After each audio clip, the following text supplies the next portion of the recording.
Episode के आगाज में हम देखते हैं गर्मियान कबीले के शिफाखाने में मलून खातून अस्मा के जख्म पर पट्टी बांध रही है और उसका हाल अहवाल पूछते हुए कहती है, तुमने बहुत बहादुरी दिखाई, अपनी जिंदगी को मेरी जिंदगी के लिए दांव पर लगाया। जवाबन अस्मा कहती है, अगर दोबारा ऐसा हुआ तो मैं दोबारा भी ऐसा करने से पहले हरगिज नहीं सोचूंगी मलून खातून। यह सुनकर मलून खातून उसका शुक्रिया अदा करती है। इसी लम्हे तुरान दरवाजे पर आकर कहता है, मलून खातून उस्मान साहब ने आपको बुलाया है। उधर कोताहिया के महल में सरदार याकूब सदरान के साथ बैठा होता है और बाजू फैलाते हुए कहता है, हमारी कलाई मजबूत है, हमारा मुल्क बड़ा है। दीवान का आगाज अल्लाह ताला के 99 नामों से जिसके खातिर हमने अपनी जानें कुर्बान की। हमारे इस ओहदे पर फायज होने की वजह ये फतह है। जहाँ तक महल में हमारी मुलाकात की वजह की बात है, ये हमारी ताकत की तस्दीक है और अब हजरात आप में से हर एक अपनी फौज निकालेगा, हम बाज़ंतीनियों की तरफ पेशकदमी करेंगे। इस पर एक सरदार पूछता है, उस्मान साहब के बारे में क्या ख्याल है, क्या वो हमारे साथ नहीं है? तो सरदार याकूब कहता है, उस्मान मंगोलों को अपनी तरफ मुतवज्जो कर रहा है, वो अपनी मर्जी के मुताबिक मुहिम चलाता है और फिर उसने अपनी बैत भी वापस ले ली है। दीवान में उसके लिए अब कोई जगह नहीं है। यह सुनकर एक सरदार कहता है, हमें उस्मान जैसे सरदार को नजरअंदाज नहीं करना चाहिए। यह सुनते साथ ही सरदार याकूब गुस्से से खड़ा हो जाता है और कहता है, जबकि मसला फतह का है, अगर कोई एतराज करने वाला है तो वो जाए और उसके साथ खड़ा हो जाए। मुझे उसके दिल में जहाद की मोहब्बत पर शक होगा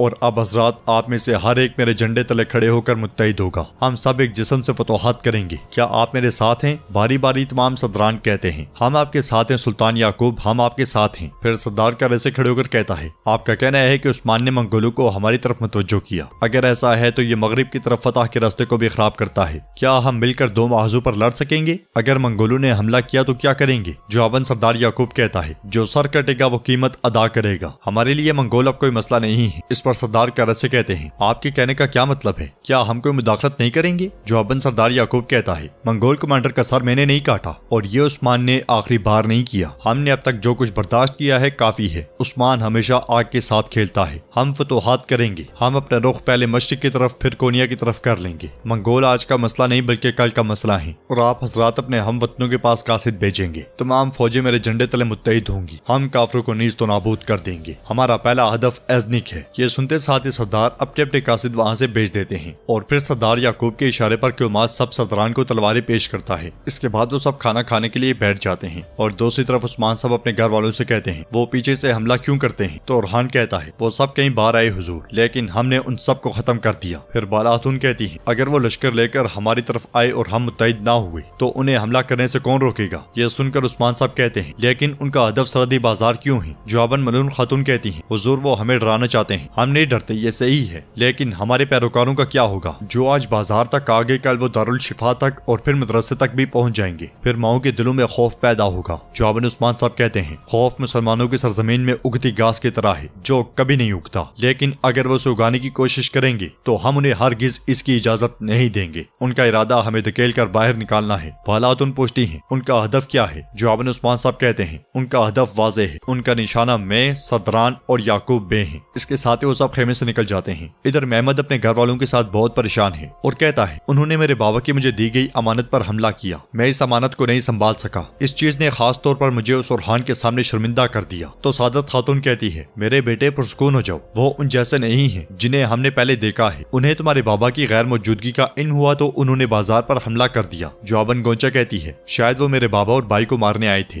लेकिन परेशान ना हो, हर चीज में बेहतरी होती है। इसलिए मैं उस्मान साहब अपने घर वालों के साथ वहाँ आते हैं और पूछते हैं, याकूब बे कहाँ हैं? यह सुनकर महमद कहता है, आप होते कौन है बगैर इजाजत के खेमे में दाखिल होने वाले? उस्मान साहब उसकी बात और लहजे को नजरअंदाज करते हुए फिर पूछते हैं, याकूब बे कहाँ हैं? महमद आगे बढ़ने लगता है मगर सादत खातूनों से रोक देती है और कुछ देर खामोश रहने के बाद कहती है, आप याकूब साहब का क्या करेंगे? जवाबन उस्मान साहब कहते हैं, बाजार पर हमले की वजह याकूब साहब हैं, बताए मुझे। तो महमद गुस्से से कहता है, उस्मान मेरे बाबा तमाम सदरान के साथ हैं, हम आपकी तरह अकेले नहीं हैं, फिक्र ना करें। उसका लहजा देखकर उरहान कहता है, महमद साहब आराम से बात करो वरना मैं तुम्हारा सीना चीर दूंगा। यह सुनकर उस्मान साहब एकदम से कहते हैं, बेटा आराम से खामोश रहो। फिर प्यार भरे अंदाज में महमद से कहते हैं, महमद बेटा, मंगोल कोई मुनज्जम फौज नहीं है। अगर याकूब साहब चंद 100 सिपाहियों के साथ उनमें दाखिल हुए हुए तो वो उन्हें मार डालेंगे और तुम समझ भी नहीं सकोगे कि ये कैसे हुआ। इसलिए बताओ याकूब साहब कहाँ हैं? ये सुनकर सादत खातून कहती है, याकूब साहब इसलिए गए हैं कि कहीं आप जाकर फतोहात को खराब ना कर दें और सदरान अपने रास्ते से हट ना जाएं और जंग का दीवान कहीं और रखा गया है। अब आप कुफार की चालों से फायदा उठा रहे हैं ताकि ये मालूम कर सके कि हमारे सरदार कहाँ हैं। ये सुनकर उस्मान साहब कहते हैं, अगर आपने उनके बारे में ना बताया तो याद रखना कि सरदार याकूब की लाश ही इस बाजार में वापस आएगी। इसी लम्हे अलाउद्दीन भागता भागता वहाँ आता है और कहता है, मेरे हुजूर, सब एक एक करके मर रहे हैं, इन सब को जहर दिया गया है। ये सुनकर सबकी परेशानी में मजीद इजाफा हो जाता है। अलाउद्दीन मजीद कहता है, मैंने सब कुछ आजमा लिया लेकिन मुझे तरियाक नहीं मिला हुजूर। जिरकुतै के मुंह से एक दम निकलता है, मेरा बेटा।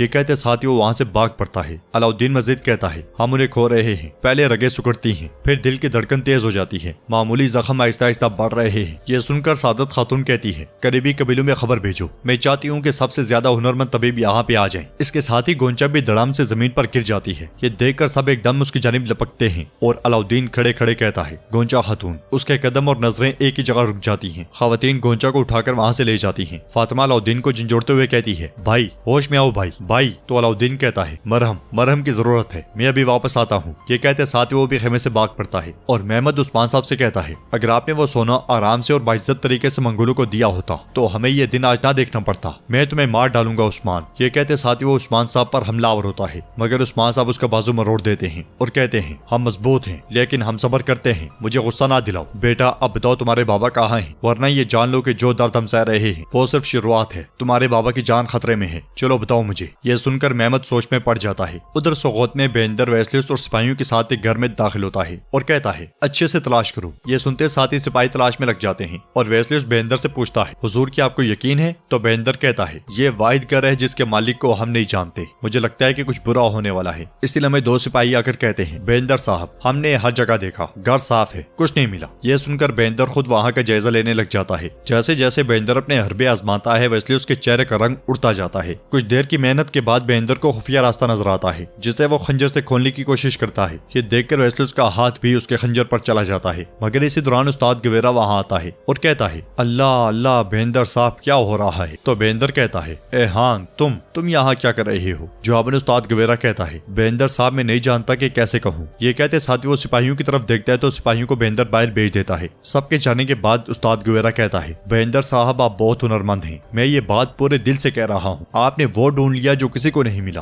और जो कोई नहीं जानता था। ये कहते साथ ही वो खुफिया कमरे का दरवाजा खोल देता है और कमरे के अंदर सोने से भरे संदूक ही संदूक पड़े होते हैं। सोने के पास जाने के बाद बेंदर उससे पूछता है, ए हान क्या तुम अपना सोने यहाँ छुपा रहे हो? जवाबन उस्ताद गवेरा कहता है, मेरे सोने का कुछ हिस्सा यहाँ है, एक छोटा सा हिस्सा, मगर दिमाग समझ नहीं पा रहा। अब जैसा कि आपने मेरा राज जान लिया, मैं हैरान हूँ कि उस्मान साहब ने कैसे शक की बुनियाद पर आपको नजरअंदाज किया। मैं तो इस पर सिर्फ मातम ही कर सकता हूँ। तो बेंदर कहता है, उसके बारे में मत सोचो एहान, बल्कि ये सोचो कि आखिरत में इस सारी रकम और इस सारे सोने का हिसाब किस तरह दोगे। मैं तो इस परेशानी का शिकार हूँ, मैंने सब कुछ तकसीम कर दिया था, खुदा का शुक्र है अब बिल्कुल मुतमईन हूँ। तो गवेरा सोना उठाते हुए कहता है, बेंदर साहब ये सोना मेरी मरहूम माँ के दूध की तरह हलाल है, लेकिन मैं भी डरता हूँ, ये एक अलग बात है। जहाँ तक उस हिसाब का ताल्लुक है जिससे मेरा एहतसाब किया जाएगा, मैं सोच रहा हूँ कि सबसे पहले किसका एहतसाब किया जाएगा। और नाजरीन इसके साथ ही एपिसोड इख्तिताम पजीर होती है। अगर आपको ये वीडियो पसंद आए तो वीडियो को लाइक करें, चैनल को सब्सक्राइब करें और बेल आइकॉन पर लाजमी से क्लिक करें। इसके अलावा अगर आप सलाहुद्दीन अय्यूबी की सीरीज देखना चाहते हैं तो बिलाल की वॉइस 2.0 पे वो भी अपलोड की जा रही है।